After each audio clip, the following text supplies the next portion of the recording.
Welcome back dear student. स्वागत है आपका ये लेक्चर सीरीज फाइनेंशियल डेरिवेटिव्स के अंदर। आज जो हम टॉपिक ले रहे हैं वो हम ले रहे हैं डेरिवेटिव मार्केट के ग्रोथ की। ऐसे कौन कौन से फैक्टर हैं जिनके कारण जो डेरिवेटिव मार्केट की ग्रोथ बढ़ती जा रही है। आप ये देखें, पहले ही हम देखें डेरिवेटिव मार्केट इतना यूज़ में नहीं आता था, और आजकल हम देखें कि नंबर ऑफ़ जो एक्सचेंजेस हैं, चाहे वो आपका फाइनेंशियल डेरिवेटिव, चाहे हम कमोडिटी डेरिवेटिव मार्केट की बात करें, तो नंबर ऑफ़ एक्सचेंजेस क्या हुए हैं, इंक्रीज़ हुए हैं। और नंबर ऑफ़ एक्सचेंज के अंदर जो नंबर ऑफ़ ट्रेडर हैं वो भी क्या हुए हैं, इंक्रीज़ हुए हैं। तो कुछ रीज़न है, कुछ फैक्टर है जिनके कारण जो आपका डेरिवेटिव मार्केट के अंदर ग्रोथ आ रही है। तो पहला जो फैक्टर है वो है प्राइस वोलेटिलिटी।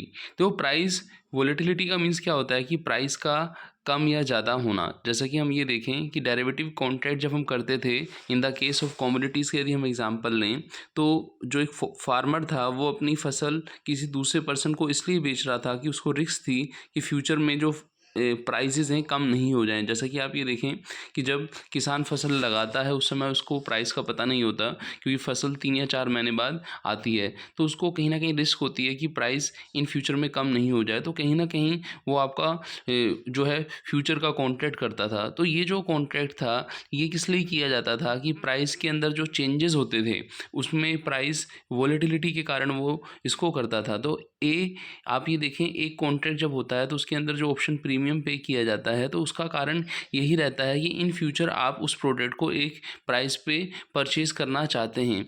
ये परचेज़र के लिए है और सेलर के लिए है कि सेलर एक प्राइस पे उसको क्या करना चाहता है, सेल करना चाहता है। और आप एक्चुअली मार्केट के अंदर हम देखें कि जो हमारा कैश मार्केट, स्पॉट मार्केट होता है, और जो हमारा फ्यूचर मार्केट रहता है, वहाँ प्राइजेस में क्या आते हैं, चेंजेस आते हैं।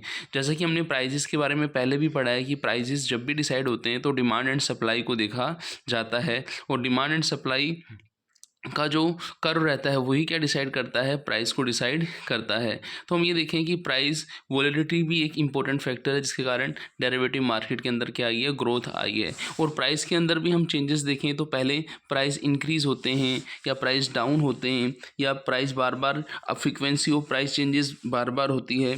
तो ये सब फैक्टर हैं प्राइस वोलेटिलिटी के, जिसके कारण जो डेरिवेटिव मार्केट की ग्रोथ हुई है। फिर हम बात करते हैं ग्लोबलाइजेशन की। जब हम बात करते हैं तो ग्लोबलाइजेशन का सबसे इम्पोर्टेंट आप ये देखें रोल क्या है कि जो आपकी डोमेस्टिक इकोनॉमी है उसको वर्ल्ड इकोनॉमी के साथ क्या करना, इंटीग्रेट करना।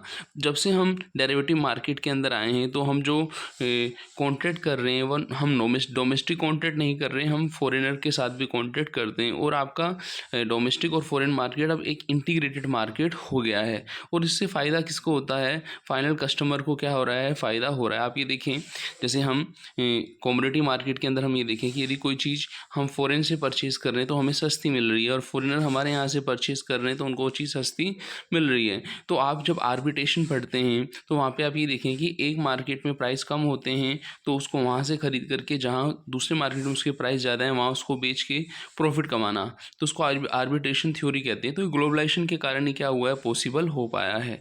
फिर आता है टेक्नोलॉजी एडवांसमेंट। टेक्नोलॉजी का जो इम्पोर्टेंट बेनिफिट होता है, टेक्नोलॉजी आप ये देखें कि जो कंपनी टेक्नोलॉजी को अडॉप्ट नहीं करती टाइम के साथ साथ, वो कहीं ना कहीं मार्केट से क्या हो जाती है, बाहर हो जाती है। कई कंपनी है हमारे सामने, कोडेक है, आप ये देखें तो आपके यदि टाइमली वो जो टेक्नोलॉजी को अडॉप्ट करती है तो कहीं ना कहीं वो इस समय मार्केट के अंदर होती।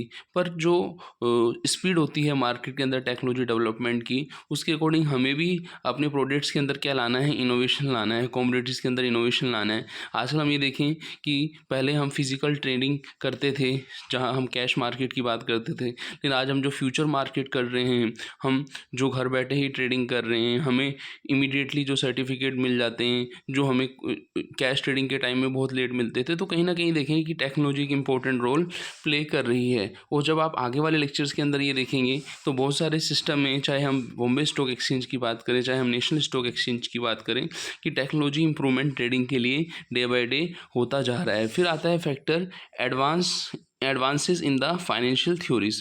फाइनेंशियल थ्योरी होती क्या है, जैसे कि आपने देखा था फॉरवर्ड है, फ्यूचर है, ऑप्शन है, ऑप्शन के अंदर कॉल ऑप्शन है, पुट ऑप्शन है, स्वैप है। तो ये जो थ्योरीज़ हैं ये भी हमें क्या करती हैं, हेल्प करती हैं। यदि इन थ्योरीज़ को यदि कोई पर्सन समझ लेता है तो कहीं ना कहीं वो अपने रिस्क को कम करता है, रिस्क को मैनेज करता है और अपनी प्रॉफिट ग्रोथ को इंक्रीज़ करता है। तो कहीं ना कहीं हम ये देखें कि जो फैक्टर हैं, चाहे वो एडवांस इस इन थ्योरीज ऑफ फाइनेंशियल थ्योरीज में हो, चाहे वो टेक्नोलॉजी एडवांसेस हो, चाहे वो ग्लोबलाइजेशन हो, चाहे वो प्राइस वोलेटिलिटी हो, ये इंपॉर्टेंट फैक्टर हैं किसमें बोलो, डेरिवेटिव मार्केट की ग्रोथ में। अब हम बात करते हैं कि डेरिवेटिव मार्केट के फंक्शन क्या हैं।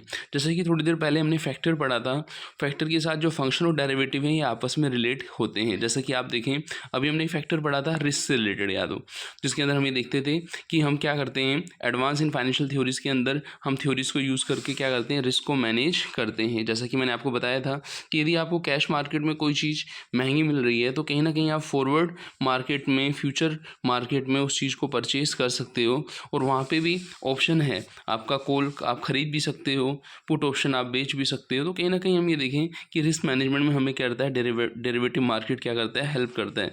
फिर आता है प्राइस डिस्कवरी। प्राइस डिस्कवरी क्या होती है, देखो प्राइस के लिए ज़रूरी है डिमांड और सप्लाई को समझना, और उसकी सही इन्फॉर्मेशन, क्या डिमांड सप्लाई है वो हमें कहाँ से मिलती है, रिलायबल इन्फॉर्मेशन कहीं ना कहीं डेरिवेटिव मार्केट से मिलती है। तो हमें प्राइस डिस्कवरी में भी क्या करता है, हेल्प करता है। इसके अलावा हम ये देखें कि जो ऑपरेशनल एडवांटेज है, जैसे हमने थोड़ी देर पहले देखा था कि डेरिवेटिव मार्केट्स के अंदर हम शॉर्ट और लॉन्ग, शॉर्ट के अंदर क्या होता है, शॉर्ट मीन्स सेल करना, लॉन्ग का मतलब क्या होता है, होल्ड करना या बाय करना। तो हम ऑपरेशनल एडवांटेज का भी हम बेनिफिट यहाँ पे ले सकते हैं। तो यहाँ पे जब आप देखेंगे सिक्योरिटी मार्केट के अंदर जो शॉर्ट सेल करना, जिसको हम बोलते हैं सेलिंग करना, शॉर्टिंग करना, फिर आपका बाय करना, बाय को हम क्या बोलते हैं, होल्ड करना, फ्यूचर के लिए क्या करना, होल्ड करना। तो ये सब चीज़ें हमें किस में हेल्प करती हैं बोलो, हमें फाइनेंशियल जो आपका मार्केट है, चाहे आपका कमोडिटी मार्केट है, उसमें कहीं ना कहीं क्या करती हैं, हमें हेल्प करती हैं। यदि डिटेल में आपसे पूछा जाता है तो आपको तीनों पॉइंट्स को क्या करना है,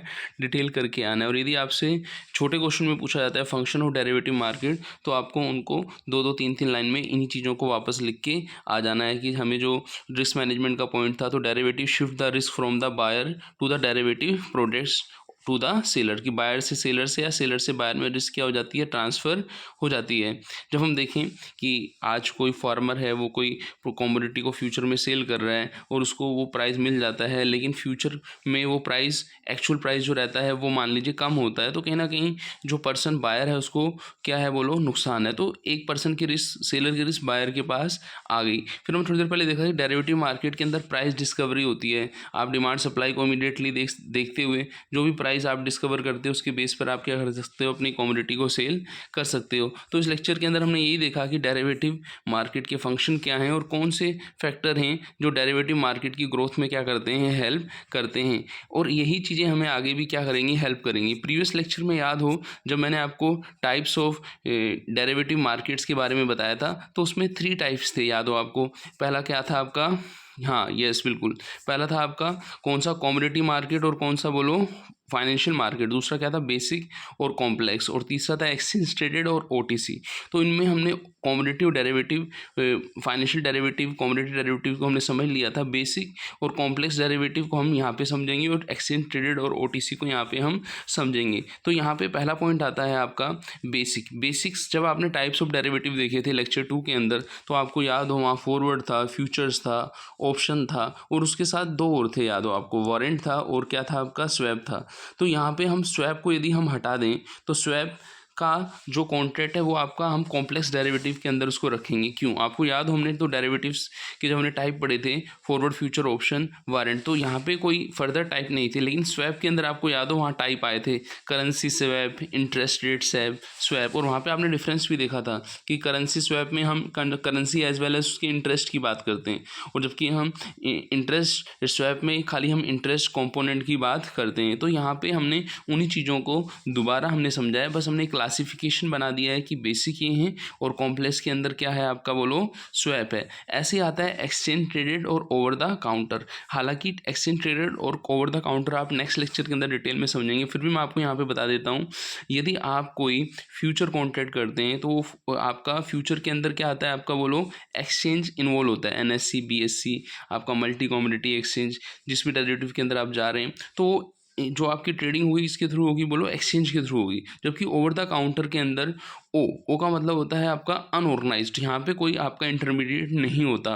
तो एक्सचेंज ट्रेडेड के अंदर रिस्क नहीं होती, ओवर द काउंटर के अंदर रिस्क होती है, क्योंकि वहाँ कोई इंटरमीडिएट नहीं होता, कोई रिकॉग्निशन नहीं होती। एक चीज़ हमने ये भी पढ़ी थी कि जब हम एक्सचेंज ट्रेडेड की बात करते हैं तो वहाँ पे स्टैंडर्डाइज क्या रहते हैं, कॉन्ट्रैक्ट रहते हैं। जबकि OTC के अंदर, ओवर द काउंटर के अंदर क्या रहता है आपका, कस्टमाइज कॉन्ट्रैक्ट रहते हैं। मतलब कस्टमर अपनी नीड्स के अकॉर्डिंग क्या कर सकते हैं, कॉन्ट्रैक्ट में चेंज कर सकते हैं। इन्हीं लेक्चर्स को हम आगे डिटेल में देखेंगे। मिलते हैं नेक्स्ट लेक्चर में। थैंक्स।